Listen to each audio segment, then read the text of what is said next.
ಬೆಂಗಳೂರು ವಿವಿ ಅತಿಥಿ ಉಪನ್ಯಾಸಕನ ಕರಾಳ ಮುಖ ಬಯಲಾಗಿದೆ. ವಿವಿ ಅತಿಥಿ ಉಪನ್ಯಾಸಕರ ಮೇಲೆ ಲೈಂಗಿಕ ಕಿರುಕುಳ ಆರೋಪ ಕೇಳಿ ಬಂದಿದೆ. ಈ ಬಗ್ಗೆ ಜ್ಞಾನಭಾರತಿ ಪೊಲೀಸ್ ಠಾಣೆಯಲ್ಲಿ 5 ಅತಿಥಿ ಉಪನ್ಯಾಸಕರ ವಿರುದ್ಧ ಎಫ್ಐಆರ್ ದಾಖಲಾಗಿದೆ. ಸ್ವರೂಪ್ ಕುಮಾರ್, ರಾಮಾಂಜನೇಯ, ರಂಗಸ್ವಾಮಿ, ಜಗನ್ನಾಥ, ಶಿವರಾಮ್ ಎಂಬ ಅತಿಥಿ ಉಪನ್ಯಾಸಕರ ವಿರುದ್ಧ ಎಫ್ಐಆರ್ ಆಗಿದೆ. ಜೊತೆಗೆ ಅತಿಥಿ ಉಪನ್ಯಾಸಕರ ಹಲವು ವಿಡಿಯೋ ವೈರಲ್ ಆಗಿದೆ. ಕಾರಿನಲ್ಲಿ ಎಣ್ಣೆ ಹೊಡೆದು ಡ್ರೈವ್ ಮಾಡಿದ ವಿಡಿಯೋ ವೈರಲ್ ಆಗಿದ್ದು, ವಿವಿ ಆವರಣದಲ್ಲೇ ಕುಡಿದು ಡಾನ್ಸ್ ಮಾಡಲಾಗಿದೆ. ಅಷ್ಟೇ ಅಲ್ಲದೆ ಅತಿಥಿ ಉಪನ್ಯಾಸಕ ರಾಮಾಂಜನೇಯ ಅಂಬೇಡ್ಕರ್ ಜಯಂತಿ ಆಚರಣೆಯಲ್ಲಿ ವಿದ್ಯಾರ್ಥಿಯನ್ನ ಎತ್ಕೊಂಡು ಡಾನ್ಸ್ ಮಾಡಿದ್ದಾನೆ. ಇಂಟರ್ನಲ್ ಮಾರ್ಕ್ಸ್ ನೀಡಲು ಹಣಕ್ಕೆ ಬೇಡಿಕೆ ಇಟ್ಟ ಆರೋಪವೂ ಕೇಳಿಬಂದಿದೆ. ನೇತ್ರಾನಂದ ಎಂಬ ಅಂಧ ವಿದ್ಯಾರ್ಥಿಗೆ ಹಣ ಬೇಡಿಕೆ ಇಟ್ಟಿದ್ದಾನೆ. ವಿಜಯಪುರ ಜಿಲ್ಲೆಯ ಚಡಚಣದ ಎಸ್ಬಿಐ ಬ್ಯಾಂಕ್ ದರೋಡೆ ಪ್ರಕರಣದಲ್ಲಿ ಮತ್ತೊಂದು ಟ್ವಿಸ್ಟ್ ಸಿಕ್ಕಿದೆ. ದರೋಡೆ ನಡೆಸಿ ಮಹಾರಾಷ್ಟ್ರದ ಹುಲಚಂತಿ ಗ್ರಾಮದಲ್ಲಿ ಚಿನ್ನ, ಹಣ ತುಂಬಿದ್ದ ಬ್ಯಾಗ್ ಬಿಟ್ಟು ದರೋಡೆಕೋರರು ಪರಾರಿಯಾಗಿದ್ರು.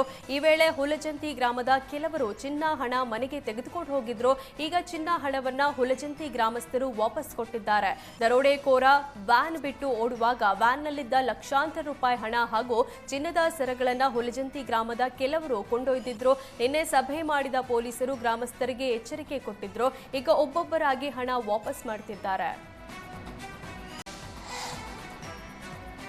ದರ್ಶನ್ ಪತ್ನಿ ವಿಜಯಲಕ್ಷ್ಮಿ ಮನೆಯಲ್ಲಿ ಕಳುವು ಪ್ರಕರಣ ಭೇದಿಸೋದೆ ಪೊಲೀಸರಿಗೆ ದೊಡ್ಡ ತಲೆನೋವಾಗಿದೆ. 3 ಲಕ್ಷ ರೂಪಾಯಿ ಕಳುವು ಸಂಬಂಧ ವಿಜಯಲಕ್ಷ್ಮಿ ಮನೆಯ 3 ಕೆಲಸಗಾರರನ್ನ ವಿಚಾರಣೆ ನಡೆಸಿದ್ದಾರೆ.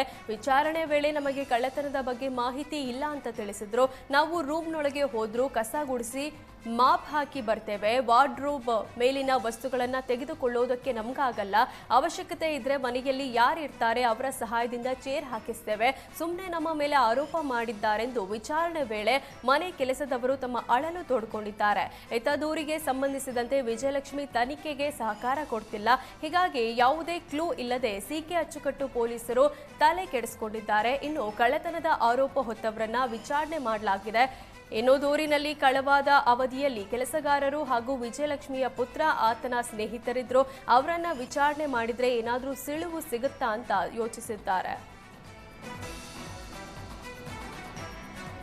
ಗುಜರಾತ್ನಲ್ಲಿ ಪ್ರಧಾನಿ ಮೋದಿ 34,200 ಕೋಟಿ ಮೌಲ್ಯದ ಯೋಜನೆಗಳ ಉದ್ಘಾಟನೆ ಮತ್ತು ಶಂಕುಸ್ಥಾಪನೆ ನೆರವೇರಿಸಿದ್ರು. ಸಮುದ್ರದಿಂದ ಸಮೃದ್ಧಿ ಕಾರ್ಯಕ್ರಮದಲ್ಲಿ ಭಾಗಿಯಾಗಿದ್ದ ಪ್ರಧಾನಿ ಮೋದಿ 21 ಯೋಜನೆಗಳನ್ನು ವರ್ಚುವಲ್ ಆಗಿ ಲೋಕಾರ್ಪಣೆಗೊಳಿಸಿದ್ರು. ರಾಷ್ಟ್ರೀಯ ಕಡಲ ಪರಂಪರೆ ಸಂಕೀರ್ಣಕ್ಕೆ ಭೇಟಿ ನೀಡಿ ಪ್ರಗತಿ ಪರಿಶೀಲನೆ ನಡೆಸಲಾಗಿದೆ. ಇದಕ್ಕೂ ಮೊದಲು ಪ್ರಧಾನಿ ವಿಮಾನ ನಿಲ್ದಾಣದಿಂದ ಜವಾಹರ್ ಲಾಲ್ ಮೈದಾನದವರೆಗೆ ಪ್ರಧಾನಿ ಮೋದಿ ಮೆಗಾ ರೋಡ್ ಶೋ ನಡೆಸಿದ್ರು. ಇದೇ ವೇಳೆ ಕಾಂಗ್ರೆಸ್ ವಿರುದ್ಧ ಕಿಡಿಕಾರಿದ್ರು. ಕಾಂಗ್ರೆಸ್ ಅವಧಿಯಲ್ಲಿ ಲೈಸೆನ್ಸ್ ರಾಜ್ ಇತ್ತು, ಬೇರೆ ಬೇರೆ ತೆರಿಗೆಗಳು ಇದ್ವು, ಸಾವಿರಾರು ಕೋಟಿಗಳ ಹಗರಣಗಳು ನಡೆದಿದ್ವು. ಕಾಂಗ್ರೆಸ್ ಯಾವಾಗಲೂ ಆಮದಿಗೆ ಹೆಚ್ಚು ಪ್ರಾಮುಖ್ಯತೆ ನೀಡುತ್ತೆ ಹೊರತು ರಫ್ತಿಗಲ್ಲ ಅಂತ ಕಾಂಗ್ರೆಸ್ ವಿರುದ್ಧ ವಾಗ್ದಾಳಿ ನಡೆಸಿದ್ರು.